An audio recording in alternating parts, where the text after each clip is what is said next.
Welcome to Learning English with Captain Binoy Varakil, Assistant Professor, Department of English, St. Joseph's College, Imagery, Kerala.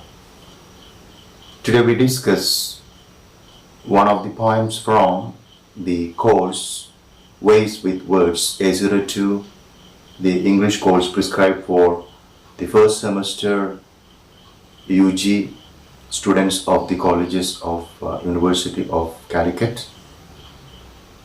This poem is very important for it's about the civil rights movement in the United States of America, and it is written by a very famous songwriter, singer, director and actor, and he won the Nobel Prize for Literature, and the name is very well known.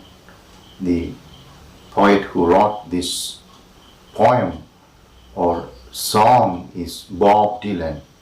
So in this lecture, I'll read out from the very course book about the biographical details of Bob Dylan. Afterwards, I'll recite the poem, and there will be a discussion of the poem, an explanation of the very song, and of course, the discussion of the questions and answers at the end of the text, Ways with Words. Now let us understand the biographical details of Bob Dylan. Bob Dylan. Bob Dylan is a folk rock singer, stage performer, songwriter, film actor, painter, and music director who became the first song lyricist to win the prestigious Nobel Prize for Literature in 2016 for having created new poetic expressions within the great American song tradition. He was born Robert Allen Zimmerman on May 24, 1941 in Duluth, Minnesota, to parents Abraham and Beatrice Zimmerman in a Jewish family. During his days at University of Minnesota in Minneapolis, he began performing folk and country songs at local cafes, taking the name Bob Dylan, which became Bob Dylan in a short time from the peculiar Western television series Gunsmoke, and not from Dylan Thomas, the popular Welsh poet. His poetry was one that was initially influenced by Elvis Presley, Jerry Lee Lewis, and Woody Guthrie. Dylan's was a professional career that began in 1960 as a rock singer of blues and folk tradition, hugely popular then. The release of albums like The Freewheeling Bob Dylan 1963, which included two of the most memorable 1960s folk songs, Blowing in the Wind and A Hard Rain's a Gonna Fall, and The Times They Are Changing of 1964, made him hugely popular not only in the United States of America but throughout the rest of the world. Other notable works by him are Highway 61 Revisited of 1965, which included the seminal rock song Like a Rolling Stone, Planet Waves of 1975, Blood on the Tracks, and Desire 1976, which contained the song Hurricane, Time Out of Mind 1997, Modern Times 2006, Together Through Life 2009, Tempest 2012, and Shadows in the Night of 2015.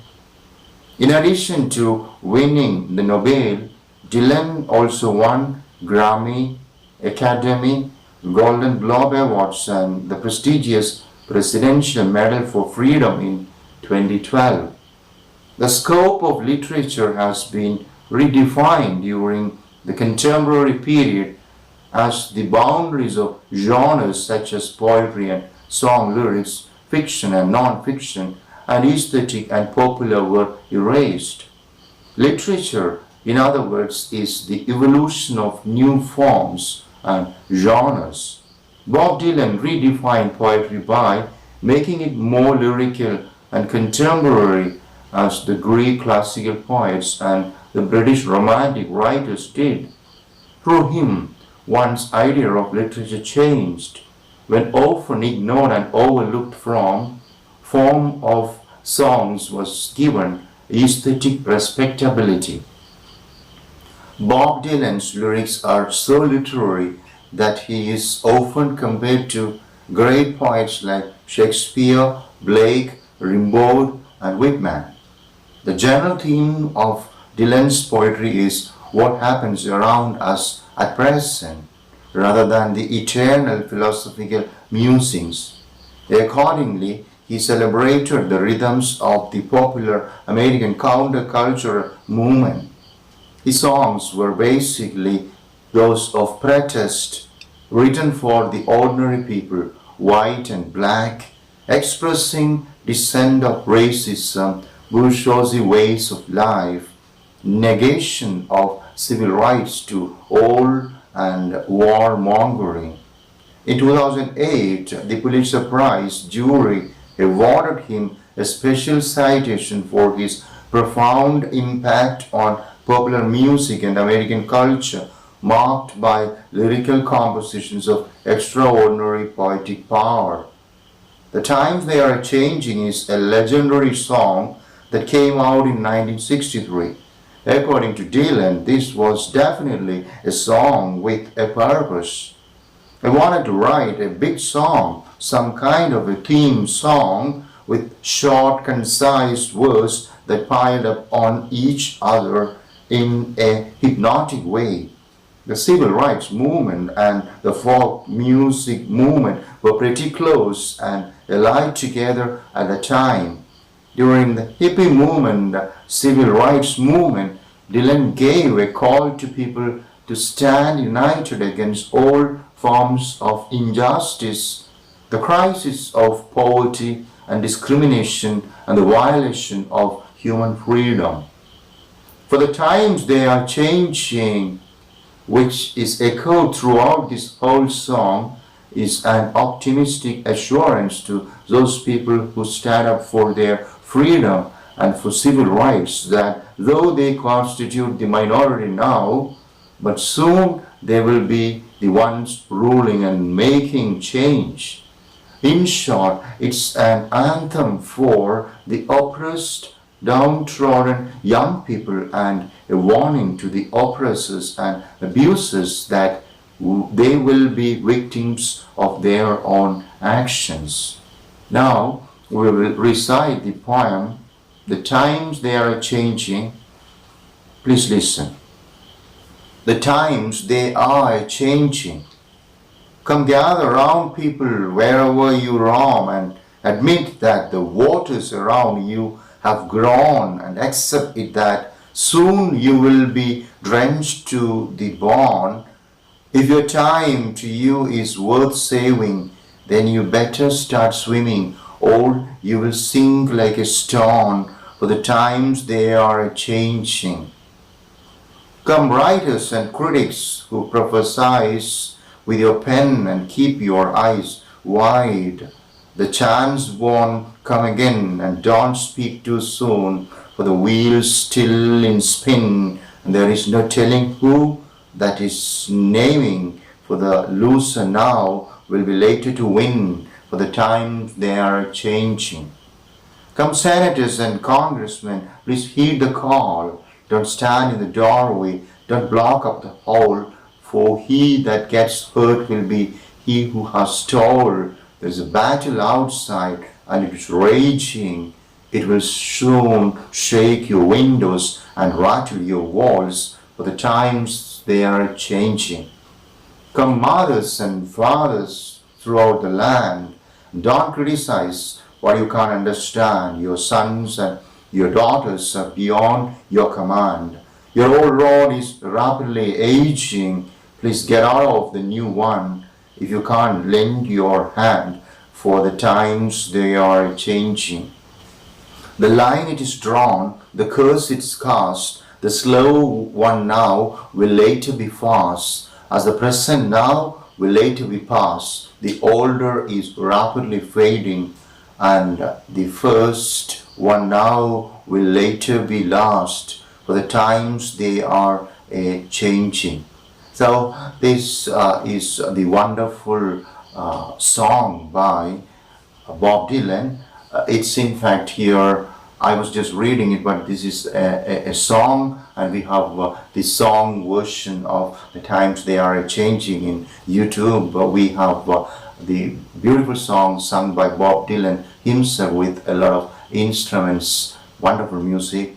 So now let's understand the poem. It's in fact a poem which is about the America of the 1950s and 60s, and it's about the civil rights problem, like the black Americans were denied their fundamental rights, and the poet Bob Dylan is asking the fellow American citizens, black people as well as white people, to grant freedom and equal rights to the African American.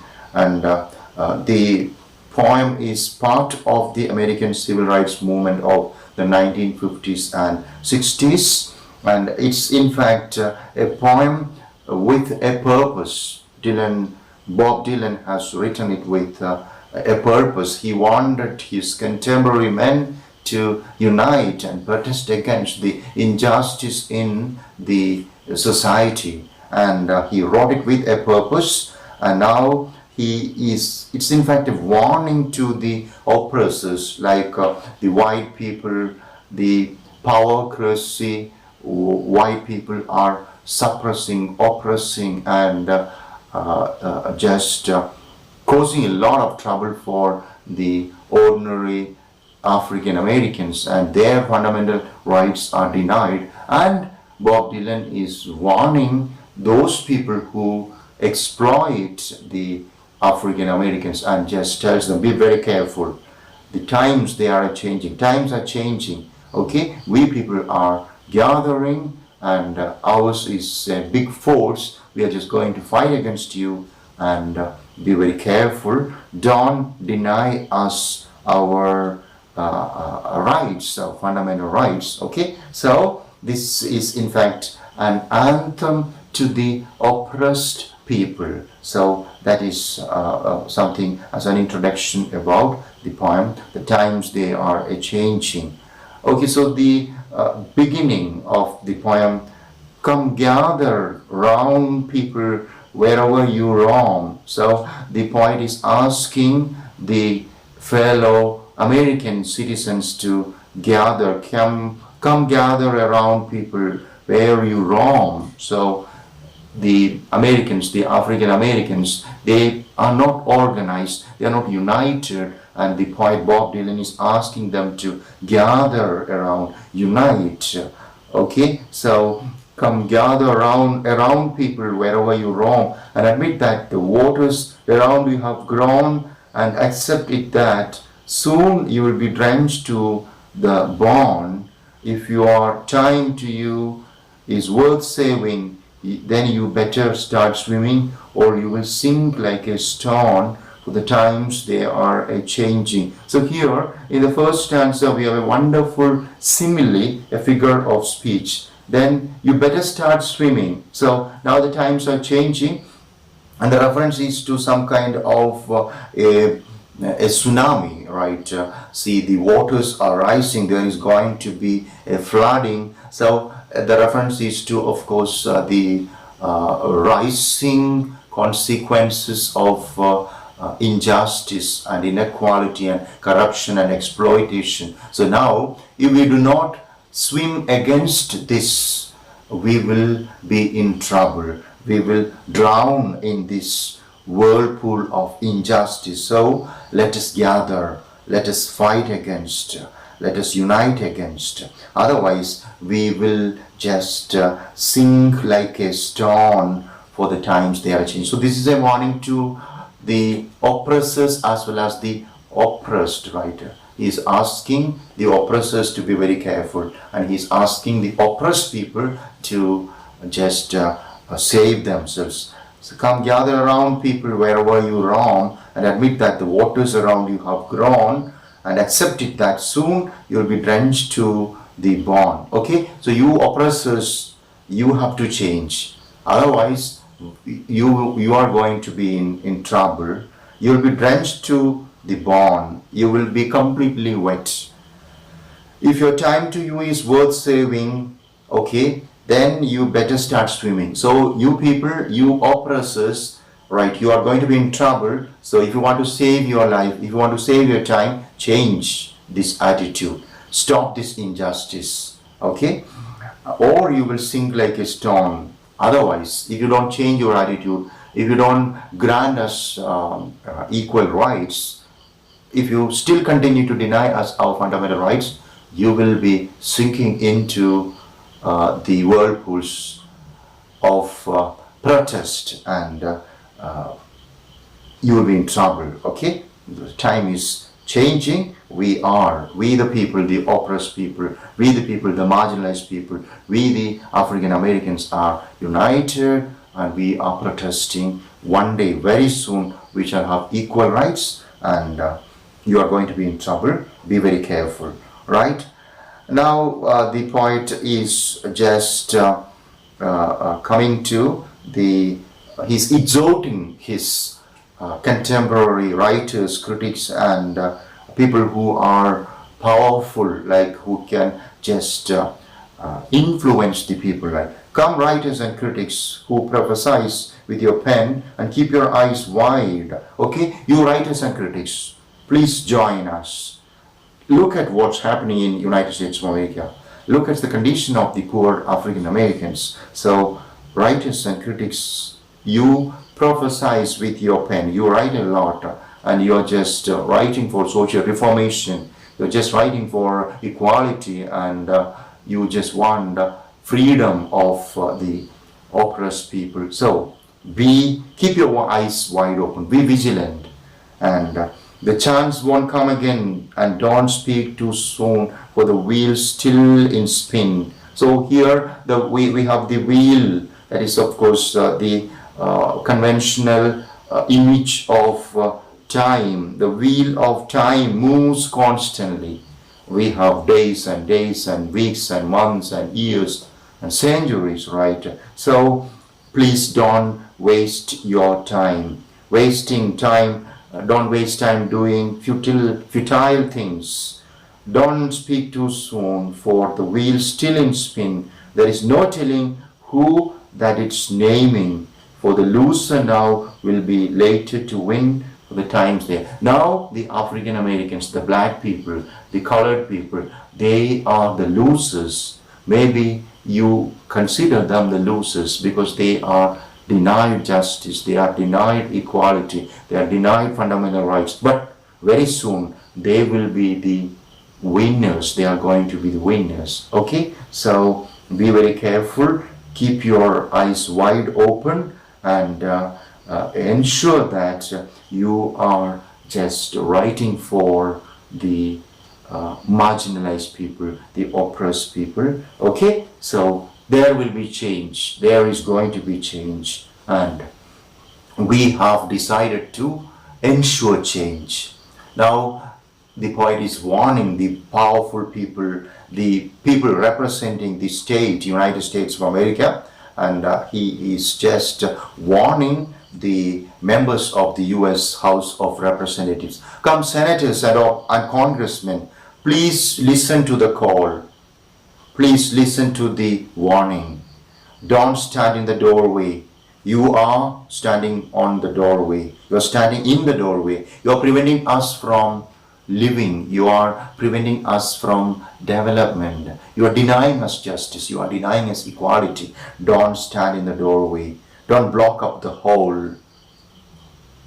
For he that gets hurt will be he who has stalled. There is a battle outside. Okay, so don't block up the hole. Don't prevent us. For he that gets hurt will be he who has stalled. So there is a battle outside. The African Americans, they are just protesting against the injustice. They are very, very angry about it, and it is raging, and it will soon shake your windows. Okay, so you are in your mansions and palatial bungalows and huge big houses, right? Beware, very soon you will be in trouble. So all these people, the oppressed people, the marginalized people, they are protesting, and there is a battle. A battle is to take place, and this will just ensure justice. So be very careful. This protest, this battle of protest, this battle for justice will shake your windows and rattle your walls, for the times they are changing. Beware the politicians. So this is again the third stanza. Bob Dylan is warning the members of the US House of Representatives. Beware, times they are changing. Be careful. We are united. And now, yes, let us unite. He is warning the politicians and the congressmen, the white people. So also is exhorting, requesting the African Americans to unite. Come, mothers and fathers. Oh, all the parents. Come, mothers. And because parents do not change, they still just conform to convention, tradition. Maybe they still try to collaborate with, cooperate with, or accept injustice and oppression. Now, Bob Dylan doesn't want that to happen. He doesn't want any kind of injustice to prevail in United States of America any longer. So he's asking parents, the older generation also, to join hands with the younger generation who are protesting. A very, very significant reference to the kind of civil rights movement in 1950s and 60s. Come, mothers and fathers throughout the land, all over the world, especially United States of America, and don't criticize. Why can't you, what you can't understand? Okay, so parents may not understand the protest of the young African Americans. So don't criticize the young African Americans. Your sons and your daughters are beyond your command. Okay, now the young African Americans, they cannot be oppressed any longer. You cannot just control them. They want justice. They want freedom. They want more employment opportunities. They want more better living circumstances and conditions, and they want welfare. They want justice, right? So your sons and your daughters are beyond your command. The old road is rapidly aging. Please get out of the new one. Please get out of the new one if you can't lend your hand, for the times they are changing. So just cooperate with them and understand that the old road is rapidly aging. So we do not want to just live in a very, very suppressed and oppressed situation. We want freedom. We want equal rights. So if you can lend your hand, please don't just block us, because the times they are changing. Now, the line it is drawn, the curse it is cast. The slow one now will later be fast. Maybe, okay, some people were the last, some people were slow, but the last are going to be the first. The slow are going to be the fast, because times they are changing. The African American people, they were the last. They were slow because justice was denied. They were suppressed and oppressed. Now, as the present now will later be past. So now, this time of injustice, this condition of oppression, this condition of violation of the rights of the African Americans will be past. Okay, so the present now will later be past. The order is rapidly fading. All right, so this situation is going to change, and the first now will later be fast. The present will be overtaken by future. Okay, now the African Americans are oppressed, and in future, maybe tomorrow, maybe after this protest, maybe when we gather and unite and protest against this injustice, of course, the future is going to be different. We are going to have a future in which even the African Americans are granted civil rights. So we are treated equally, regardless of caste, creed, and color. So the order is rapidly fading, and the first now will later be fast, for the times they are changing. So a wonderful song by Bob Dylan. It's about the necessity of granting equal rights to the African Americans, and very, very significant in the 1950s and 1960s, when the civil rights movement was very, very strong. So it's an anthem to the oppressed, downtrodden, marginalized, colored African Americans. So also it's a warning to the white people, the oppressors, right? So now with that we have come to the end of the discussion. Now we will look at the questions and answers in page number 55 and 56. To whom does the poet say, "Don't stand in the doorway, don't block up the hall"? So this is to the senators and congressmen.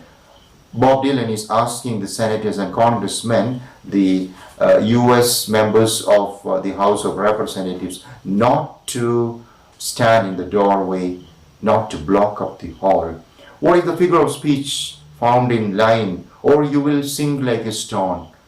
Sing like a stone, that is of course simile, which is the refrain that recurs in the poem. The incremental repetition, "For the times they are changing," the very title of the poem or song, "For the times they are changing." Which year was Bob Dylan awarded the Nobel Prize for Literature? 2016. Nobel Prize went to Bob Dylan. What does the expression, "the waters around you have grown" mean? The waters around you have grown mean you have been oppressed very much. The people, the African Americans, have been oppressed very much. Okay, now if we don't protest against this very, very troubling situation, we will drown in this water tsunami. Explain. You better start swimming or you will sink like a stone. Let us unite and stand up for freedom and equal rights. If we do not stand together, or if we don't just protest against this injustice and violation, we are going to doom, we are going to ruin, we are going to just end our life.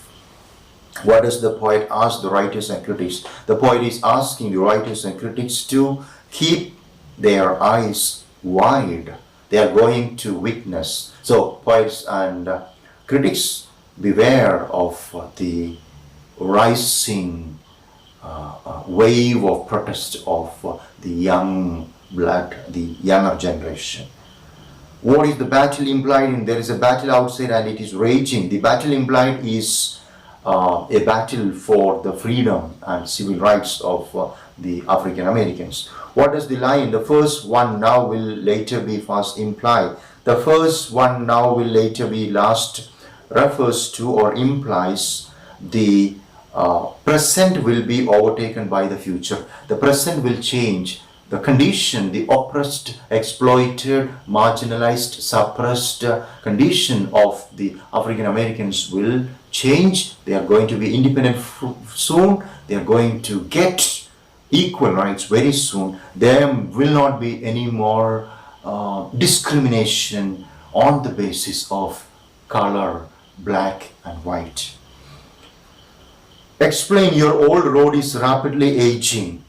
Your old road is rapidly aging is from the stanza which is addressed to mothers and fathers. So Bob Dylan admits the facts that the older generation do not change their outlook. They are ready to bear or suffer any amount of injustice. And Bob Dylan is asking the older generation, fathers and mothers, to change, or rather to cooperate with the younger generation, sons and daughters. So your old road is rapidly aging, means the younger people want change. The younger people cannot remain slaves for a long time. So that is the meaning of the old road. Your old road is rapidly changing. The old road, the very convention, the very tradition which the older generation was following must end, and we need to have a new road of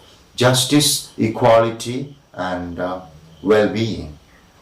Next question, what is the context of the song, The Times They Are Changing? The context of the song, The Times They Are Changing, of Bob Dylan, is written in 1963. 1950s and 1960s, the United States of America witnessed a lot of protest against violation of the rights of the black Americans or African Americans, and it is of course written in a time of civil rights movement in the United States of America. Why does Bob Dylan say that the present now will later be past? Yeah, the very meaning of the present now will later be past is about the title, The Times They Are Changing, the present condition. What's happening now will not happen in future. What's happening now will change. The times they are changing. People want change. This injustice will end. Tomorrow there is going to be freedom. There is going to be a grant of civil rights to the African Americans. So the present now will later be past. So this present, the present is a time of injustice. The present is a time of oppression. The present is a time of denial of rights. All that is going to be past, and future there is going to be peace, harmony, freedom, liberation, equal rights, greater glory for the black people as well. Why does Bob Dylan say that the present? Yeah, that's our next question, paragraph questions. Why are the people asked to gather around?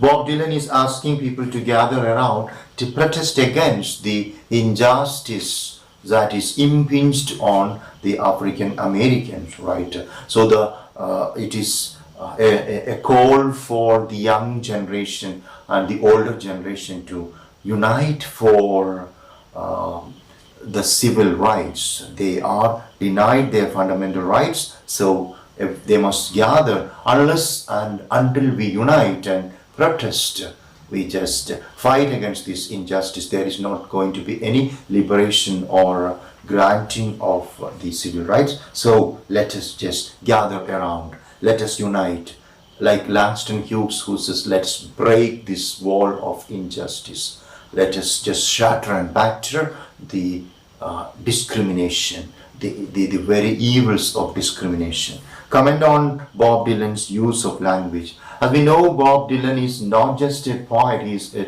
songwriter and he is a singer, and of course he is a very important musician and actor. And of course this poem, The Times They Are Changing, is noted for the very musical quality. It is so musical. It is a song, and it can be sung with the instruments like violin, guitar, or the keyboard, or any instrument. And the poem, the language, simple, contemporary, colloquial language is used, and so full of music, so lyrical, very powerful images and very symbolic references we have here from the very beginning till the end.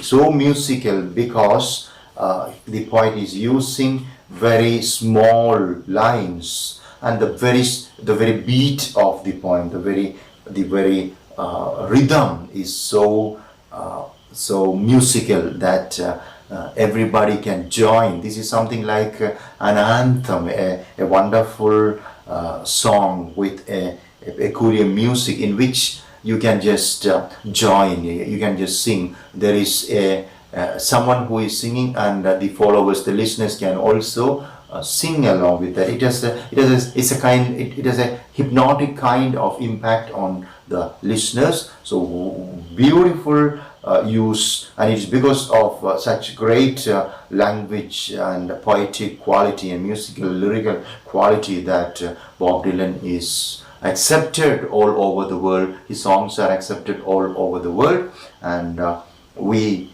have to agree the fact that he is a master of the language, the English language, uses wonderful, simple, musical, lyrical, and powerful images which have a lot of symbolic significance.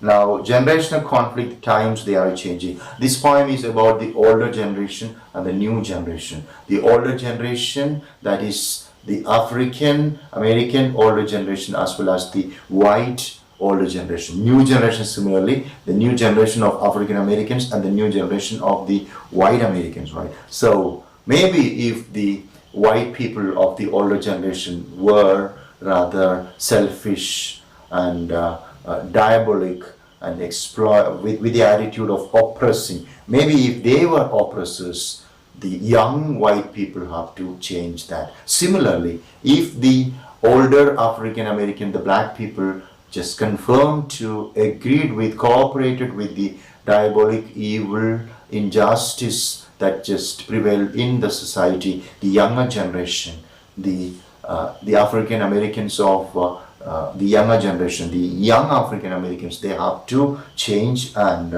now there is a conflict between the African Americans and the white people, the powerful people and the oppressed people. And in this conflict, the older generation have to agree with the young generation, and the oppressors have to grant justice and equal rights to the younger generation. Explain the political imagery in the times they are changing. Of course, the political imagery is the imagery of oppressor and oppressed, the powerful, the powerless. We have the oppressors. The oppressors are the white people, the people who represent the government, and the oppressed, poor African Americans who are denied the equal rights or fundamental rights, their human rights. And there is a confrontation between, something like in your the novel of Alan Sillitoe, in Alan Sillitoe's novel The Loneliness of the Long Distance Runner, you have a confrontation between the in-laws and the outlaws. Similarly here, you have the in-laws and the outlaws. In-laws are the powerful people, the power-holding people, the government. Outlaws, the powerless people, the black people, the African American people. So it's a confrontation. The African Americans, the oppressed people, do not want to be suppressed anymore. So they are asking, come, gather, let's unite. Let's fight against this injustice. Explain the significance of the incremental repetition for the times they are changing. The incremental repetition, the time they are changing, times they are changing. Come gather around, come writers and critics, come senators and congressmen, come mothers and fathers. Times they are changing, times they are changing. That shows the urgency of gathering, urgency of protesting against. It is in fact a kind of repetition which is assuring hypnotic impact or effect, kind of mesmerizing effect on the listeners. It's urgent. Now we have to protest against. Come gather, come gather. Times they are changing, times they are changing, times should change. We have to come and gather. We have to unite. We have to protest against, right? That shows the urgency. It's urgent that we protest against. It should not continue. And unless and until we gather, things will not change or improve. Now we have the essay question. Consider Bob Dylan's The Times They Are Changing as a song of protest. Next question, how does Bob Dylan present the generational war that happened in the United States of America in the 1960s in the context of counterculture? Okay, so as we all know, it's in fact a very, very powerful song of protest in which poet is asking, Bob Dylan is asking, everybody in United States of America, okay, the general public to come together, is asking the ordinary people, ordinary citizens of United States of America, is asking the writers and critics and mothers and fathers and senators and congressmen, okay, to unite and protest against the injustice, right?